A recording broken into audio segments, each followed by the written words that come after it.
Good morning, Erica. How are you? Oh, I am in the trenches of newborn life, but I had a time. Thankfully, we started this a little bit later, our chat, so I had time to take some big deep breaths before. So I feel more dropped in this moment in my body, which is really important considering what we're talking about. Let's start with your bio. First, I want to say I'm here with Erika Wirth, and she is the founder of Worth Wellness. And I'm just going to go with your bio. Erica is the creator and founder of Worth Wellness, host of the Worth Wellness podcast, mother to one, stepmom to one, and wife.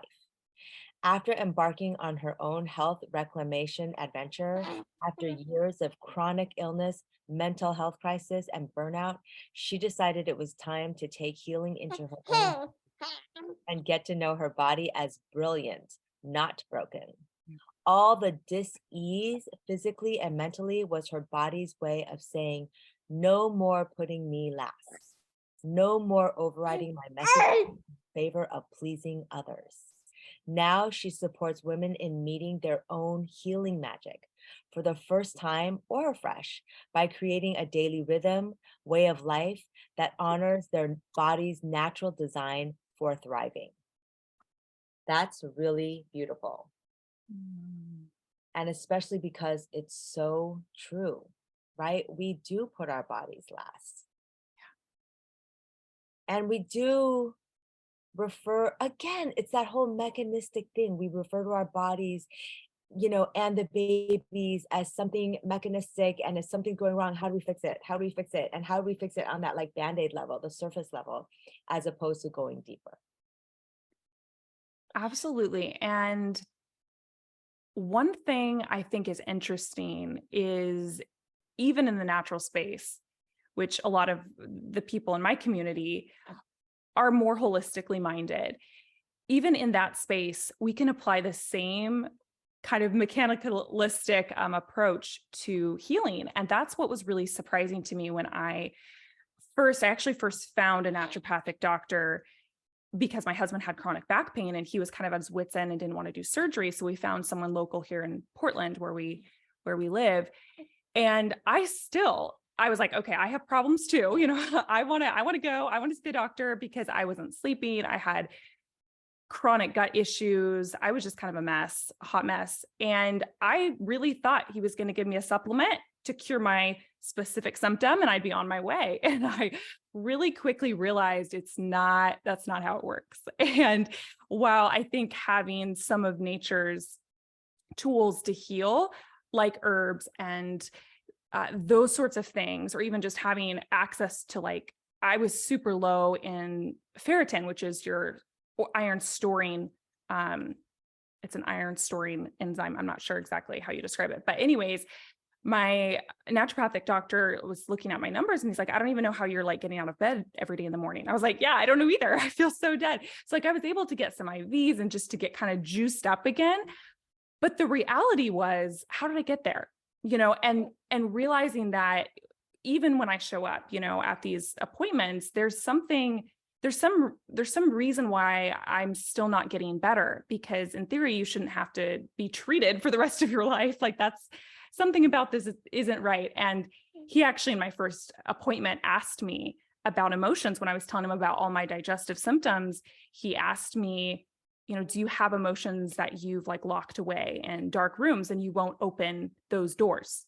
And Wait, I was, yeah, one. That's the naturopath asking you that? yeah. Continue. Yeah. And I was like, who does he think he is? I'd gone to the Western medicine, doctors my entire life, and no one ever asks about that. They write you the prescription and you're on your way in 15 minutes. So that was kind of oh, okay, there might be more here when I'm ready. That's a big one. Often we just want symptom relief and we're not quite ready to dig deeper. And it took a lot of years for me to get to that point. But the true healing is in the deeper. You have to be willing to go there if you want actual lasting transformation and not just want to play, taking all these supplements for the rest of your life, Right. sort of thing. So yeah. Okay, can you please give the name of that naturopath? Yes. So he's known in our area for ozone therapy. He's one of the best best ozone doctors. Wonderful, which is But a his name is great Dr. David Palacios. And okay, great. Because yeah, we should really shout out to him for all the Portland peeps, yes, because that absolutely. is, that's the kind of doctor that you want to see.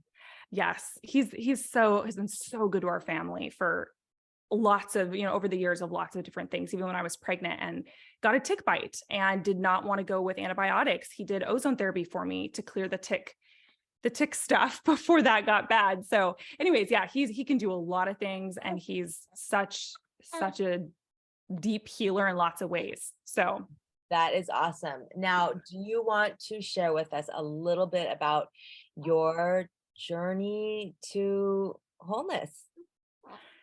Where it yeah, started, how, just however you want to lay it out for us to give us sort of an idea of how you were feeling and then how you came out of it.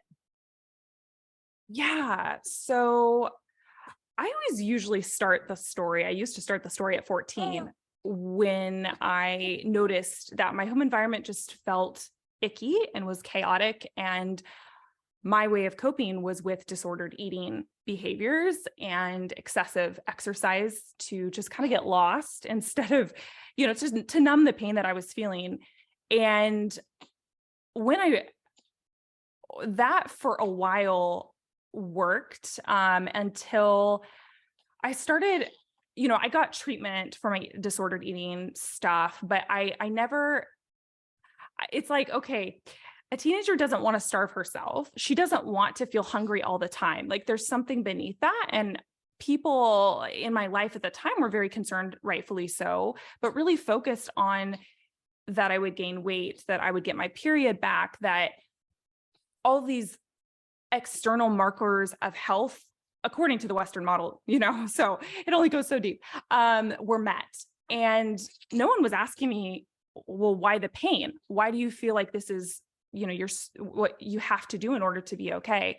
And it was much later that I actually started to explore why the pain. It wasn't until actually I moved away from home and moved here to Oregon. I think I was 22 when I moved here. I'm 28 now, that I realized that, okay, while I wasn't still coping with disordered eating behaviors, I was having such a hard time showing up normally in the adult world. The insomnia was really, really challenging for me. I actually started to have panic attacks and anxiety really severely, to the point where I wasn't able to show up to work like a normal person. And it was just really overwhelming. And so I went to cognitive behavioral therapy again as an adult, and I did when I was a teenager, but it just felt to me that something was missing. Like, I don't know, maybe it was, I've been told many times, by counselors, like, oh, well, you talk so eloquently about your problems. Like, are you really sure you have problems? Are you like, why are you here? Kind of thing. I'm like, because I don't feel okay, I mean, I tried sleep meds, like for the insomnia and antidepressants, and that just made me feel so numb. Yeah. And I don't know if the people who, are going to be watching this are familiar with the work of Dr. Kelly Brogan. Oh my gosh. Yeah. Amazing. She's so amazing. But I absolutely love how she talks about the people who often in society are kind of labeled as psychotic or whatever it is. They are the sirens. They are the people saying like something is wrong in the world, and they're the awake ones, but they don't fit in because most of the society is not ready to hear it. Yes. And yes. And so when I heard that, gosh, that applies to children too. exactly, I was like, because my whole life I thought something was wrong with me. That was my whole thing. And like, I talk about that a lot, in my podcasts and blogs and stuff, how I just thought something was inherently dysfunctional about me. Because in my view, I didn't see other people, other 20-year-olds not being able to like show up to work and all this stuff. So because of panic attacks and anxiety and whatever. So that it took me, actually, once I got married, I was like 3 months in, and that was probably my health like lowest point. I was working a different job, not the same one where I was not showing up to because of panic attacks, but this time it was because of digestive distress, and I could basically not process food at all. And I lost weight rapidly because of that. And that's when I started working with Dr. David as well for my digestion. But that is when I realized, like, my body is last.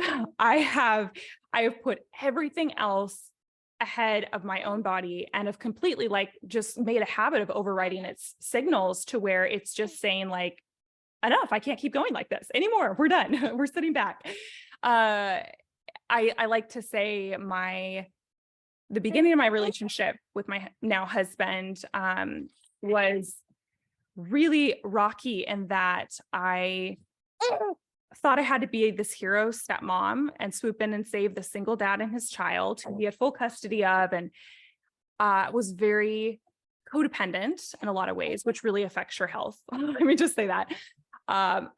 We were only engaged for 3 months before we got married, but I laughingly, but it's true, say that, like, I don't even know if I ate dinner for 3 months because I was so worried about caring for my soon to be stepson at the time.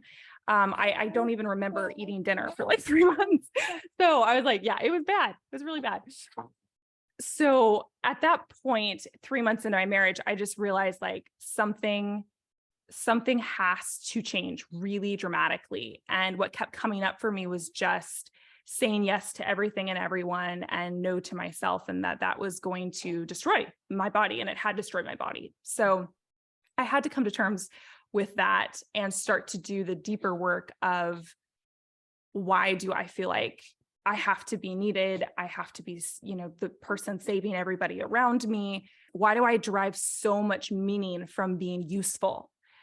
Instead of being healthy and whole for people, just being useful and needed was where I was driving all my meaning and worth from. And really digging into that. And also, I mean, nothing can come up that wasn't there before, is what my belief is. So I had to follow not just like my husband, like in my relationship with him, and how did that dynamic come to be where I was way over functioning. But where did that start? In childhood? Why did I feel like that was something I needed to do in order to navigate the world and be safe? So that's kind of when the deeper work started. And on my journey, I mean, I just read so many amazing books, found really inspiring healers and podcasts, and just wanted a place to share what I was learning with everybody else. And that's why I created Worth Wellness. And it started with just the podcast to get into people's ears some of the gems that I had collected along the way. And it's been such an evolution of, I mean, I've learned so much even from that point. So it continues to be the gems I'm still gathering along my way. Yeah, I mean, it's a journey. And, when I first looked at your website, I immediately was like, oh, I want to talk to her because I think you might, besides Kelly Brogan, right? Your website your message is kind of like the first time that somebody actually talks about connecting with their body and how important our relationship with our body is. And so on your website, you list 3 key aspects that make up the body partnership approach to healing, which is it could probably be your trademark, right? Body partnership. And the 3 key aspects are: 1, embrace my body as friend; 2, ancestral and medicinal eating; and 3, mitigating stress strategies. I think of the 3, the hardest to understand is maybe embrace my body as friend. So, because we don't grow up connected. A lot of us, I would have to say, that grow up in cities or suburbs, we don't grow up connected to nature, and we definitely don't grow up connected to ourselves. So how do we embrace our body as friends? Yeah, this is really, really interesting and really key, because from such a young age, we are almost just enculturated to ignore basic body signals. So it starts really young. I was reading Dr. Christiane Northrup's book, Women's Bodies, Women's Wisdom, and she talks about, I'm going to get some of the details wrong, but her daughter in preschool, I think it was, coming home and saying that she's not allowed to go to the bathroom when she needs to. She has to wait till like the prescribed bathroom break. And the doctor, marched down to the school and was like, no, my daughter can go to the bathroom when she needs to. But yeah, that's American culture. That is what we do. And so something as simple as like, I mean, when I read that, I was like, how often do I just keep working when I actually need to use the bathroom and just say like body weight, whatever. And so it starts so basic. That's actually one of the reasons why I love, for my little one, elimination communication, because you're teaching them from a young age to recognize when their body's talking and how to respond. It starts so simple. So also realizing that, your body is a relationship just like any other, and like to expect to have like a beautiful connected relationship with something or with someone that you never spend time to actually listen to and to like check in with and to give like some of your best energy every day, you're not going to have the quality relationship that feels really satisfactory and meaningful. And you wouldn't expect that if it was like in a partnership. If you're, often even the way we engage with our bodies is very judgmental. And so if that was your only, interaction with the meaningful people in your life, you would not have a great quality of a relationship. So I personally have found the one, my relationship with my body, I think is the most important because it spills into every other area of your life. If you're not regularly making time to hear from your body and to check in, I mean, even when it comes to things like fitness and movement, or do I need to go outside for a minute? Do I need to, I was just following prescribed programs when it came to diet and exercise for so long, instead of like really tuning in. Do I need yoga today? Do I need a walk? Do I want to lift a heavy weight? So making the time to do that, I think is really key. And for me, it has been just so much freedom in like movement, in nutrition as well, because everybody is different. What feels really good for one person as far as nutrition might not work for the next person, or even from day to day. I mean, gosh, pregnancy and postpartum, like your body feels so different. Like what foods sound good, like are very different and all of that. So being able to listen was really like having a little bit of practice in that, being pregnant and, in postpartum, that became really important, to be able to listen to and respond to, what my body was asking. So you're mentioning being pregnant, oh my gosh, that just kind of sparked an idea in my head, because when we're pregnant, we actually crave things, right? And that's our body talking to us. And then once we have the child, we completely just don't listen to our bodies anymore, right? Then we probably go back to our own habits of like what you used to eat and forget about intuition, right? Because our bodies, when we're pregnant, we have this mindset of like, oh, my body's asking for oranges, I'm going to eat a lot of oranges, and I keep listening to that intuition. And then Right. once the baby comes out, you're just eating whatever, whenever. And Yeah. even if you're craving something, you just ignore it. So like Yeah. let that pregnancy period help you tap into your intuition and Oh yeah. continue that rhythm, right? Oh yeah. Yeah. Pregnancy for me was such a continuation of deepening my connection with intuition. And like, I mean, body partnership intuition, it's similar if you want an easier, maybe more well-known kind of way of describing it. It's similar to intuition, but I also see it as different because sometimes it's just super basic needs, like stretching before you go to bed for 5 minutes, like you feel tight and tense, and that's something that would help relieve it. So you take the time to do that for 5 minutes or whatever. Yeah, I see them as the same in a way, and also separate and connected. So yeah, but pregnancy definitely tuned me into that so much more. And you're right, it's easy to just kind of go back into your old ways like afterwards. But I also find I'm not at all the same as before, because now it's like I'm making food for another person. So there's like another layer of like tuning into what he needs in order for me to continue to like pour into him too. So yeah, it's it's just a journey in every life phase. I feel like tuning Yeah. into your body and following those prompts. Yeah, and the when you're differentiating between intuition and the body, I think we might consider that intuition is our higher self, right? The divine coming through, and our bodies actually have knowledge. Our Mm, bodies, our bodies store and our bodies, so our bodies ourselves, like itself communicates with us. So that might be like a little bit of the difference. yes.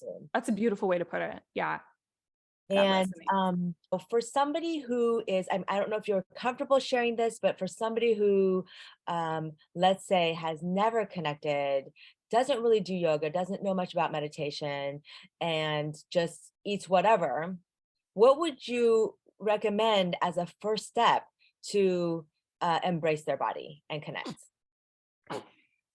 First step, I would say, so if we're talking about around food, actually paying attention to just like take for a day and commit to writing like 2 sentences down, like 30 minutes after a meal, like set a timer. How do you actually feel? Like ask your body, like, how do you feel? What was that meal for you? Like, how did it, how did it nourish you or not? Because often we're just an autopilot. We go through our day and we're doing, and I like to say like autopilot is kind of one of the, it gets in the way of body partnership because we're just doing things on repeat and we're not actually paying attention to every day is so different and what your body needs. Now, if you're really techie, they have so many different devices and things that actually like you can see how you sleep, how your food affects you, how like heart rate variability and things like that. That's never really resonated with me because I want to be able to tune in and know that for myself without anything outside. So that's why low tech options are actually like doing a little bit of a log on it and seeing how you actually feel. I mean, you can do that after your workout though, honestly. Like if you feel worse after you've worked out, like, or time of day, I used to do my hardest hit like workout first thing in the morning before anything else. And then the entire day I was so burnt out and tired, but I thought that's what you do to be healthy. Like healthy shouldn't feel sick in your body though. Like if you're doing something to be healthy and it actually makes you like you actually feel sick, there's something off about that. It should make you more, vibrant and have more energy and focus and all of that. And so a lot of my healthy, quote, healthy practices actually made me feel sicker for a really long time. So paying attention to how you actually feel after your workout, how you actually feel after a meal. And honestly, in relationships is so huge. Like our relationships, I mean, there's studies on this that the quality of relationships you have in your life is a greater predictor of like how healthy you are than like biomarkers. I mean, there's long-term studies on this stuff. And so, I mean, looking at the people and the relationships in your life and noting how you feel after you're with them, how you feel after you've spent time with these people, like that gives you, a cue into, am I partnering with my body in like with the places and the people I'm taking it to, in these social settings, because that was also a big one for me. And just realizing that some social interactions were just not healthy for me or helpful for me, and setting, appropriate, I know boundaries is a term that, means so many things now. It's such a buzzword, but like honoring my body in relationships, I think is a really important one too. Knowing your yes, knowing your no, and letting that be, that is that, regardless of how other people are going to feel about it, you have to honor your body first. Right. I absolutely love your idea of journaling after eating. I think that would be so powerful because our lives revolve a lot around eating, right? And if everybody were to carry a little journal and after you eat, you write a couple sentences about how that makes you feel, wow, that's definitely connecting with your body Mhm. in a really purposeful way. Mhm. That is, I've never heard that being said, and I love it. I love it, love it, love it. And I'm going to share it with everybody that I meet. Oh, I'm glad it resonates. Yeah. You'd be amazed at like I mean, we don't think about how our food makes us feel very often unless we're like, I mean, I'm talking about even if you eat healthy, it's important. Like sometimes healthy food doesn't, maybe you don't do well with onions and garlic or, I mean, and kale healthy or food. mushrooms or whatever. It's like, there's a lot of nuances even to healthy eating that I think you miss out on if you're not actually paying attention. So And where do we get our healthy food ideas from? Outside yeah, sources. And right. so it's really like whatever resonates with you, but it's not the end all be all. Yeah, Just because it was healthy for somebody else doesn't mean it's healthy for you. exactly. Right? And that's a good way to sort of determine what is good for you. Like, oh, I feel like that sounds good. I'm going to try that. And then if you try it and you journal afterwards, after you've tried it for a couple of times, then Yeah. right? And so we're actually having that communication with our body outside of our heads because our minds are so powerful that sometimes it clouds our heart. Yeah. Oh, absolutely. Yeah. Yeah. So when you and I first communicated via email, you shared with me a quote from Alexander Den Heyer. I hope I pronounced that right. And it's beautiful. So I'm going to share it here. When a flower doesn't bloom, you fix the environment in which it grows, not the flower. I think that quote needs to be printed out and taped somewhere to be referenced every day, right? Because when we're asking ourselves, why am I experiencing this chronic thing? Why is this always happening to me? What do I need to do? What kind of supplements do I need? Blah, blah, blah, blah, blah. Maybe it's not that. Hmm. Maybe it's the environment. And Hmm. would you consider that our environment, even our physical environment outside of ourselves, but our environment probably includes our mental and our emotional as well? Yeah, I think it can. I think it can. And realizing what we surround ourselves with impacts greatly the inner landscape that's happening, the quality of your inner garden when we think of mental health too. I mean, when I heard that quote, it's to me, it was that aha of that is it. Nothing is actually wrong with me. Like that, in my body. And yeah, I think it's just so powerful. What I for a long time, even on my healing journey, we come to awareness in stages, different waves of it. And for a long time I was trying to get well, but still slathering chemicals on my body, every day. And like using, products in my home for laundry and cleaning that were not helping my healing efforts, actually probably working counterproductive to them. So I mean, and then we could go even deeper into, I was working a soul sucking job. That's an environment, the reality that I dreaded going to work every day. And it was just a job that I felt like didn't use any of my, I don't know, just where my voice wasn't heard and I couldn't actually express like my gifts. That was contributing to my health hugely as well. And so when we think of environment, it's not just the obvious things like changing your diet or whatever. It's really like creating in every way. Can we pause for a minute? Let's talk about the question, what does my body need to feel safe and rehabilitate itself? So this is actually a very like individual question we have to ask ourselves, because it's easy for me to say, this is what my body needed in order to feel safe enough to heal. And one of them was like to actually pay attention to stress was a big one. I never thought I was going to not be a chronically anxious person, but I had to face the reality that the way that I was rushing through my life, the way that I was interacting with like digital devices late at night and like all of these things, I thought I was just chronically anxious, but I actually had really poor like sleep hygiene habits. Obviously, like I mentioned earlier, I was, codependency creates a tremendous amount of anxiety, and I really had to face that as well. So, what it is for you if you're willing to ask. I mean, it's as simple as like you can sit down in the morning, kind of going back to the journaling, and just ask like, body, what do you need today to feel safe, to to be able to function and thrive and work optimally. I mean, I would ask that of my baby when I was pregnant. And the crazy thing is, like, I would get answers. Like, if we're quiet enough to listen, he 3 times told me something very, like, you could not mistake it for any other voice. Like, he told me his name. He told me what day of the week that he was going to be born on a Monday. And he told me really late into my pregnancy, Mom, I need you to be more gentle with yourself, with me, like, be gentle. And it was so appropriate to like how I was feeling, because I was feeling really discouraged by my body. I felt like my body was falling apart at the end of pregnancy. And so I was getting really frustrated. And I just, clear as day, I heard him say, Mom, please be gentle.